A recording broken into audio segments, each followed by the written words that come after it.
शिव द्वारा शुक्राचार्य को निगलना। देवादिदेव महादेव। क्रोधित देवादिदेव महादेव जी अंधक से युद्ध करने लगे, परंतु दैत्येंद्र बहुत चालाक था। उसने गिल नामक दैत्य को आगे कर दिया। स्वयं उसने दैत्य सेना सहित गुफा के आसपास के वृक्षों और लताओं को तोड़ दिया। तत्पश्चात उस दैत्य अंधक ने एक एक करके सबको निगलना शुरू कर दिया। अंधक ने नंदीश्वर सहित ब्रह्मा, विष्णु, इंद्र, सूर्य और चंद्रमा व समस्त देवताओं को निगल लिया। यह देखकर भगवान शिव को बहुत क्रोध आया। उन्होंने अंधक पर अपने तीक्ष्ण बाणों का प्रहार करना शुरू कर दिया, जिसके फलस्वरूप दैत्यराज ने विष्णु सहित ब्रह्मा, सूर्य, चंद्रमा और अन्य देवताओं को वापस उगल दिया। उधर शिवगणों ने देखा कि दैत्य गुरु युद्ध में मारे गए राक्षसों को अपनी संजीवनी विद्या से पुनः जीवित कर रहे हैं।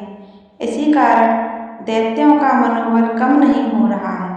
तब शिवगणों ने चतुराई का परिचय देते हुए दैत्य गुरु शुक्राचार्य को बंधक बना लिया और उन्हें भगवान शिव के पास ले गए। जब शिवगणों ने यह बात भगवान शिव को बताई तो क्रोधित शिवजी ने शुक्राचार्य को निगल लिया। शुक्राचार्य के वहां से गायब हो जाने पर दैत्यों का मनोबल गिर गया और वे भयभीत हो गए। यह देखकर देवसेना ने उन दैत्यों को मार मार कर व्याकुल कर दिया। इस प्रकार युद्ध और भीषण होता जा रहा था।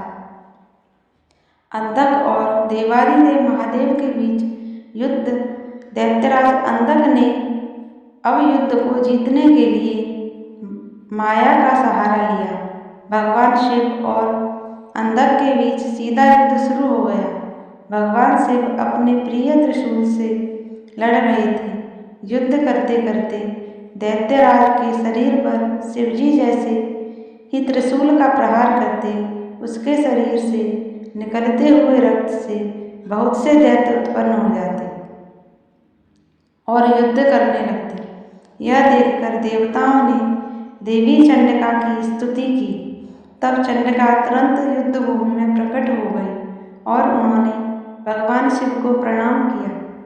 शिवजी का आदेश पाकर देवी चंडिका उस अंधक नामक असुर के शरीर से निकलने वाले रक्त को पीने लगी। इस प्रकार अंधक का रक्त जमीन पर गिरना बंद हो गया और उससे उत्पन्न होने वाले राक्षस भी उत्पन्न होने बंद हो गए। फिर भी अंधक अपनी पूरी शक्ति से युद्ध करता रहा। उसने भगवान शिव पर बाणों से प्रहार करना शुरू कर दिया। युद्ध करते करते भगवान शिव ने अंधक का संहार करने के लिए त्रिशूल का जोरदार प्रहार करके उसके हृदय पर किया और उसे भेद दिया। उन्होंने उसे ऐसे ही ऊपर उठा लिया। सूर्य की तेज किरणों ने उसके शरीर को जला दिया। इससे उसका शरीर जर्जर हो गया। मेघों से तेज जल बरसा और वह गीला हो गया। फिर हिमखंडों ने उसे विदीर्ण कर दिया। इस पर भी दैत्यराज अंधक के प्राण नहीं निकले। देवादिदेव शिव की स्तुति।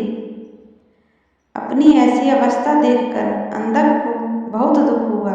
वह हाथ जोड़कर देवादिदेव भगवान शिव की स्तुति करने लगा। भगवान शिव तो भक्त वत्सल हैं और सदा ही अपने भक्तों के अधीन रहते हैं, तब भला वे अंधक पर कैसे प्रसन्न न होते। उन्होंने अंधक को क्षमा करके अपना गढ़ बना लिया। युद्ध समाप्त हो गया। सब देवता हर्षित होकर भगवान शिव की स्तुति करने लगे। भगवान शिव देवी पार्वती को साथ लेकर अपने गणों सहित कैलाश पर्वत पर चले गए। सभी देवता अपने अपने लोकों को वापस लौट गए। व्यास जी बोले, हे ब्रह्मापुत्र सनत कुमार जी, शिवगणों द्वारा जब शिव जी को यह ज्ञात हुआ कि दैत्य गुरु शुक्राचार्य दैत्यों को पुनः जीवित कर रहे हैं और शिवगण उन्हें बंदी बना लाए हैं।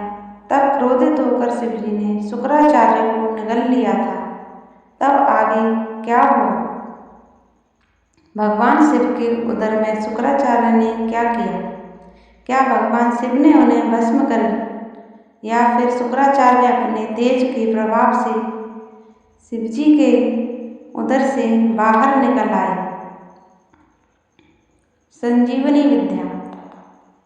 व्यास जी के इन प्रश्नों को सुनकर सनत कुमार जी बोले, हे व्यास जी, भगवान शिव तो इस त्रिलोक के नाथ हैं। वे साक्षात ईश्वर हैं। उनकी आज्ञा के बिना इस संसार में कुछ भी नहीं होता। उनके कारण ही यह संसार चलता है। भगवान शिव के कारण ही देवताओं की हर युद्ध में जीत होती है। अंधक कोई साधारण दैत्य नहीं था। उसे यह बात ज्ञात थी कि वह त्रिलोकीनाथ भगवान शिव को नहीं जीत सकता। इसलिए वह अपने दैत्य कुल की रक्षा करने के लिए सर्वप्रथम अपने आराध्य दैत्य गुरु शुक्राचार्य के चरणों में गया और अपने गुरु की वंदना करने लगा। तब उन्होंने प्रसन्न होकर उसे आशीर्वाद दिया। दैत्यराज अंधक ने गुरु शुक्राचार्य से मृत संजीवनी विद्या द्वारा मरे हुए असुरों को जीवित करने की प्रार्थना की। शुक्राचार्य ने अपने शिष्य अंधक की प्रार्थना स्वीकार कर ली और युद्धभूमि में आ गए। शुक्राचार्य ने भगवान विद्येश शिव का स्मरण कर अपनी विद्या का प्रयोग आरंभ किया। उस विद्या का प्रयोग करते ही युद्ध में मृत पड़े दैत्य अपने अस्त्र शस्त्र लेकर इस प्रकार उठ खड़े हुए मानो इतनी देर से सोए पड़े हों। यह देखकर दैत्य सेना में अद्भुत उत्साह का संचार हो गया। राक्षसों में नई जान आ गई और वे भगवान शिव के गणों से भयानक युद्ध करने लगे। शुक्राचार्य का अपहरण। शिवगणों ने जाकर यह समाचार नंदीश्वर को बताया कि शुक्राचार्य अपनी विद्या के बल से मरे हुए दैत्यों को जीवित कर रहे हैं। यह जानकर नंदी सिंह की भांति दैत्य सेना पर टूट पड़े और उस स्थान पर जा पहुँचे जहाँ शुक्राचार्य बैठे थे। अनेकों दैत्य अपने गुरु की रक्षा करने के लिए चारों ओर खड़े थे। नंदी ने शुक्राचार्य को इस प्रकार पकड़ लिया जैसे शेर हाथी के बच्चे को पकड़ लेता है।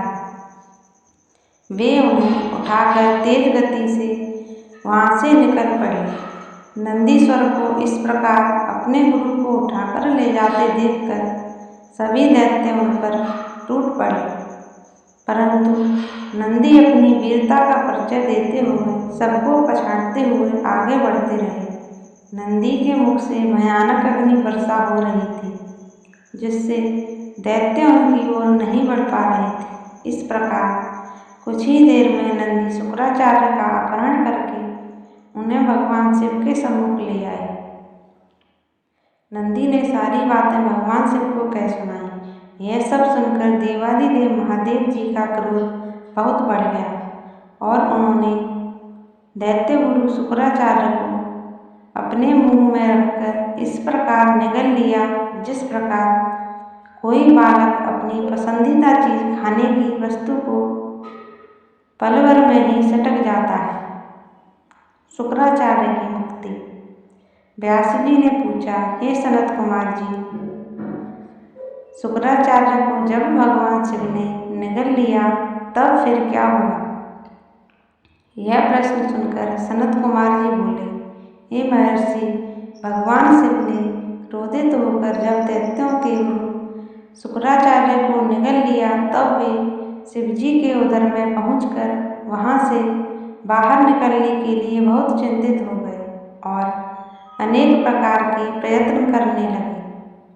जब वे किसी भी प्रकार से बाहर नहीं निकल पा रहे थे तब उन्होंने भगवान शिव के शरीर में छिद्रों की खोज करनी शुरू कर दी, परंतु सैकड़ों वर्षों तक भी उन्हें कोई ऐसा छिद्र नहीं मिल सका जिससे वे बाहर आ जाते। इस प्रकार शुक्राचार्य बाहर न निकल पाने के कारण बहुत दुखी हुए और उन्होंने शिवजी की आराधना करने का निश्चय किया।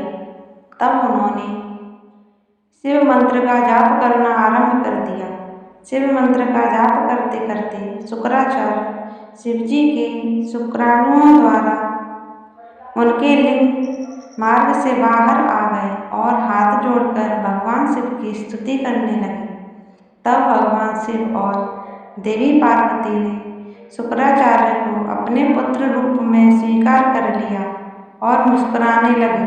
शिवजी बोले, हे रघुनंदन, आप मेरे लिंग मार्ग से शुक्र की तरह बाहर निकलते हैं, इसलिए आज से आप शुक्र नाम से विख्यात होंगे।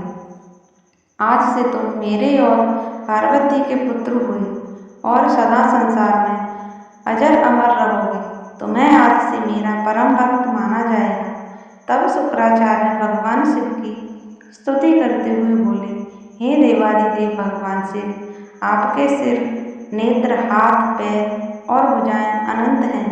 आपकी मूर्तियों की गणना करना सर्वथा असंभव है।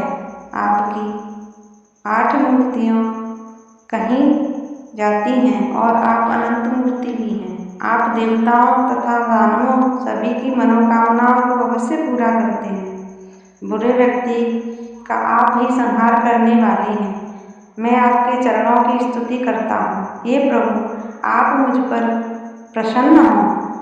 हर हर महादेव।